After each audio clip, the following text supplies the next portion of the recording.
with the arrest of the first suspect in the murder of witness D. The question now is, who all will face consequences after the Madlanga Commission of Inquiry and Parliament's ad hoc committee hearings? With me is security strategist Mr. Andy Mashaile. Welcome, sir. Good morning to you. Good morning to you, Chrissy, and the production team. Thank you, sir. Do you believe that there will be prosecutions and disciplinary action emerging from the recommendations of the Madlanga Commission of Inquiry and ad hoc committee, or do you think that those recommendations will suffer the same fate as those from previous inquiries? Chrissy, post the Madlanga Commission and the ad hoc committee. South Africans want to know who will be held accountable, and they would want to have an implementation plan. So I believe, Chrissy, that someone will be held accountable. Remember, the complainant complained on the 6th of July, 2025. So the complainant would want to know, obviously on our behalf, who is being held accountable for what. So there will be prosecutions, Chrissy, and I am confident with this arrest that the Special Investigations Task Team has started, and the momentum is rolling. We are hoping that with today's appearance in court of the suspect, we will be able to know who are the masters, who sent the man, and why, the motive.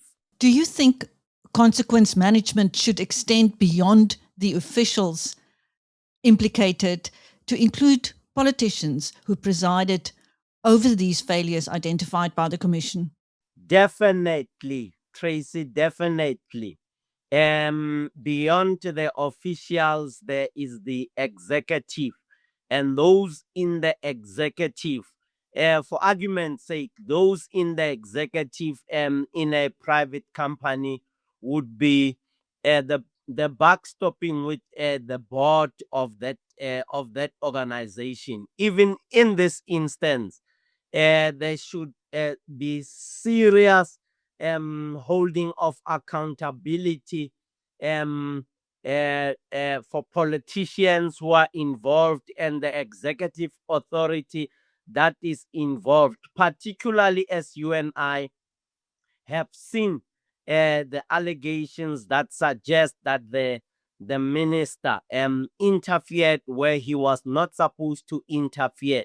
And now that minister is on suspension, meaning the first phase of accountability starts off with the suspension of the minister. Whether you want to call it special leave, it amounts to nothing else but suspension from your current political responsibility as the minister in policy. Yes, people should be held accountable beyond the officials. Do you think that the arrest of the alleged killer of witness D signals a turning point in the protection of whistleblowers in South Africa?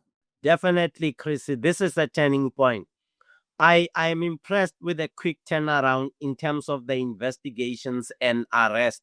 Those whistleblowers who might still be in the woodwork, who wouldn't want to come out because they are not certain that should anything happen to them, the killers would be arrested.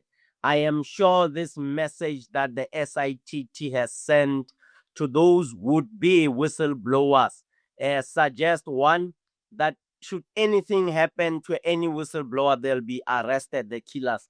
Two, this sends a stern warning message to those who would want to kill whistleblowers, because they are now aware that they will be unearthed from wherever they can bury themselves, like this suspect that has been arrested. The killing of witness D highlighted the vulnerability of those who try to assist law enforcement? What urgent reforms are needed to strengthen the witness protection system, sir? Chrissy, we can do better. We, meaning both you and I and South Africa, particularly our law enforcement agencies or those agencies that are tasked with protecting witness blowers. Two, the the witness protection program needs to be jacked up. We need resources once again thrown in on the program, and also ensuring that security to the body, personal security to the whistleblower is guaranteed and does not only last for the duration whilst the whistleblower is testifying. It should go beyond the ordinary 3 months or the ordinary 6 months so that people can feel safe that when they have provided the state with information that leads to prosecution and conviction of an alleged criminal or a suspect, their lives are going to be safe and secure, and nothing drastic will happen 3 months or 6 months later after they have provided that information. And number three, we must really ensure that the families of the witness who's on a protection program get the best of protection themselves, so that there shouldn't be any doubt in the mind of um, the witness on the protection program, to such an extent that he or she does a turnaround and say, even if you can lock me up, I am not continuing with providing evidence in this matter or in this case. With the Commission exposing systemic weaknesses in policing and prosecution, what urgent institutional reforms should be introduced immediately, sir? Law enforcement, one has to do that, has to ensure that in their investigations of any crime, or in the prevention of fighting or detection of any crime, intelligence is properly coordinated. And a properly coordinated intelligence structure or component will help us with regard to identifying internally the moles, internally those who are rogue, who provide criminals with information or with intelligence. For an example, Tracy, the collapse of any system does not happen from externally in most instances, like in law enforcement.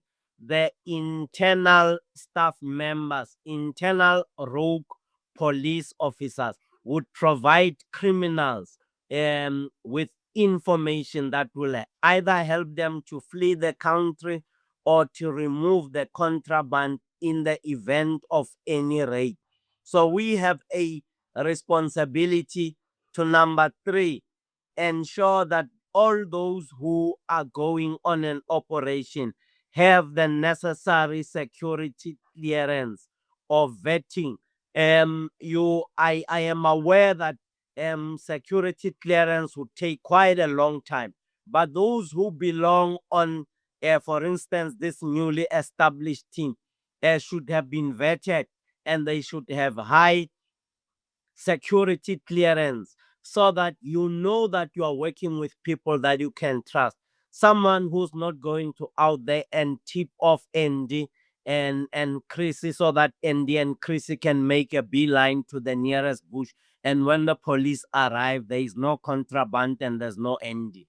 So we would need, from an institutional reform point of view, need to ensure that those who participate in these high level operations have the necessary clearance. Two, we also need to look at the regulations, as well as operating standard operating procedures that police would normally follow in the event of going out there to gather intelligence, to do what they do best in terms of detection and in terms of combating crime, and also in terms of preventing crime. When they do visible policing, what methodology would best help you to do high impact visible policing?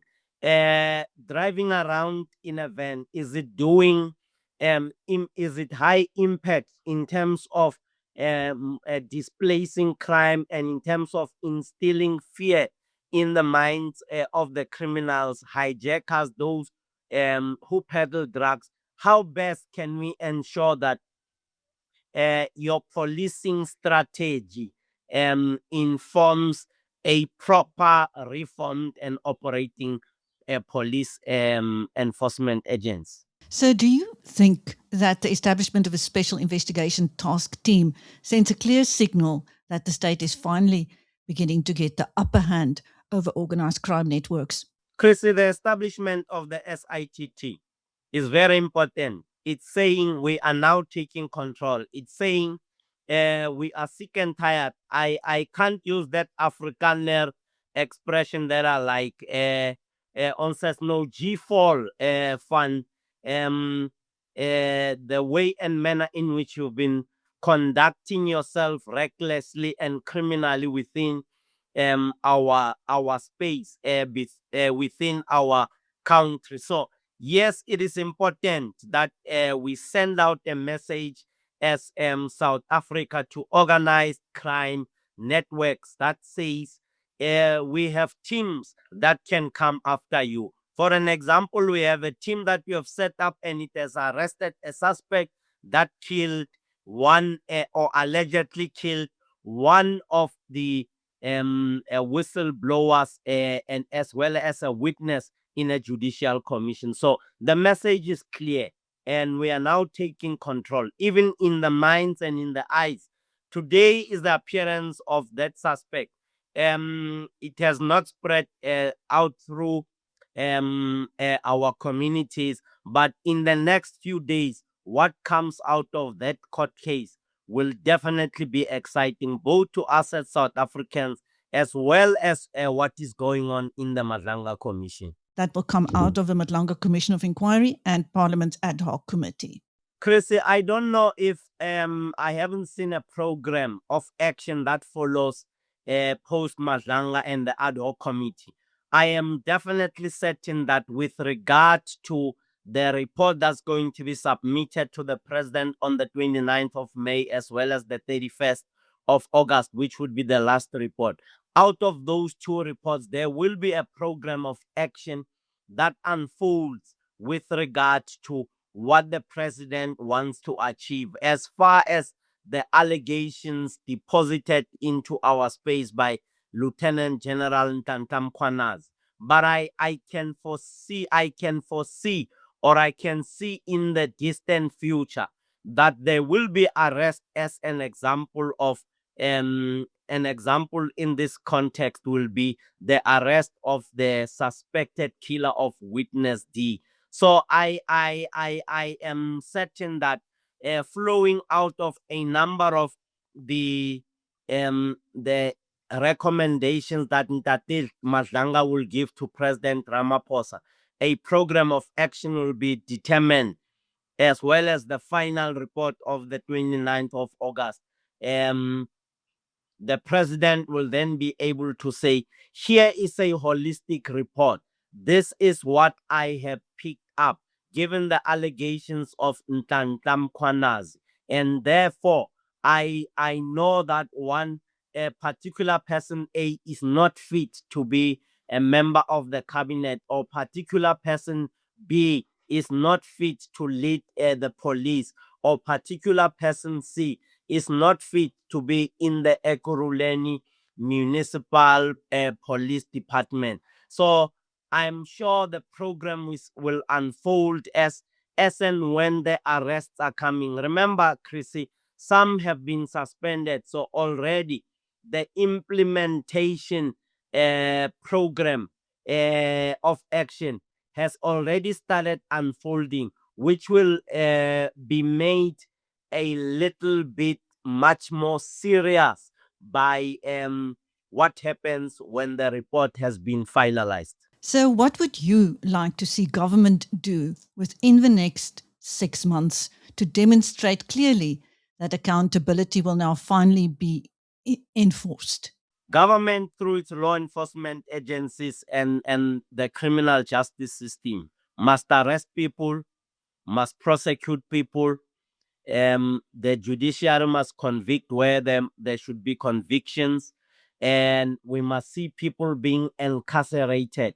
The people of this country are sick and tired of commissions and reports. The people of this country actually wants to see arrests, accountability, as well as convictions where it is necessary for them to revive self-confidence in the police.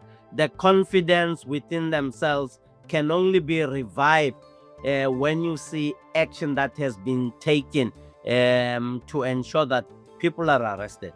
Thank you. That was security strategist Mr. Andy Mashaile speaking to BizNews. I'm Chris Steyn. Thank you, sir.